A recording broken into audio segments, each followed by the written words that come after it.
പ്രിയപ്പെട്ടവരെ, നമ്മളിപ്പോൾ ഉള്ളത് ഇൻസ്റ്റയിലാണ്. ഇവരുടെ പ്രത്യേകത എന്ന് പറയുന്നത് നമ്മുടെ വീട്ടിലുണ്ടാക്കുന്നത് പോലെ എല്ലാ ഐറ്റംസും തനതായ ശൈലിയിലാണ് ഉൽപ്പാദിപ്പിക്കുന്നത്. പുട്ടുപൊടി, അരിപ്പൊടി, ഗോതമ്പപ്പൊടി തുടങ്ങി എല്ലാ ധാന്യങ്ങളും വളരെ ഹൈജീനിക്കായി കഴുകി ഉണക്കി പൊടിച്ചാണ് ഇവർ വിപണിയിലെത്തിക്കുന്നത്. എല്ലാവരിൽ നിന്നും വ്യത്യസ്തമായിട്ട് ചക്കിലാട്ടിയ ശുദ്ധമായ വെളിച്ചെണ്ണ ഇൻസ്റ്റയുടെ ഹൈലൈറ്റ് ആണ് കേട്ടോ.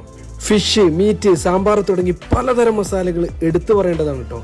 അച്ചാർ ഇഷ്ടപ്പെടുന്നവർക്ക് വീട്ടിൽ അമ്മയുടെ കൈപ്പുണ്യത്തിൽ പാകം ചെയ്തെടുക്കുന്ന വ്യത്യസ്ത ഇനം അച്ചാറുകൾ അവൈലബിൾ ആണ്. ഇനി ഇൻസ്റ്റയുടെ പ്രൊഡക്റ്റുകൾ എവിടെ കിട്ടുമെന്നല്ലേ? രണ്ടത്താണി ചെനക്കല് ടെലിഫോൺ എക്സ്ചേഞ്ചിന്റെ തൊട്ട് മുമ്പിലുള്ള ഇൻസ്റ്റ ഫ്ലോർ മില്ലിൽ പ്രൊഡക്ഷനും സെയിലും നടക്കുന്നു. കൂടാതെ ബ്രാഞ്ചായ വേങ്ങര കുന്നുംപുറത്തുള്ള ഷാൻ സ്റ്റോർ, കൽപ്പകഞ്ചേരി ചന്തയിലെ സ്പെഷ്യൽ സെയിൽ എന്ന് വേണ്ട നമ്മുടെ നാട്ടിലെ ഒട്ടുമിക്ക സൂപ്പർ മാർക്കറ്റ് ഉൾപ്പെടുന്ന സ്റ്റോറുകളിലെല്ലാം ലഭ്യമാണ്. ഓൺലൈൻ വഴി പർച്ചേസ് ചെയ്യാനുള്ള സൗകര്യവും ഇൻസ്റ്റ ഒരുക്കുന്നുണ്ട്. താഴെ കാണുന്ന നമ്പറിൽ കോൺടാക്ട് ചെയ്താൽ 10 കിലോമീറ്റർ ചുറ്റളവിലാണ് അവർ നിങ്ങൾക്ക് ഫ്രീ ആയിട്ട് പ്രൊഡക്റ്റുകൾ എത്തിച്ചേരുന്നത്.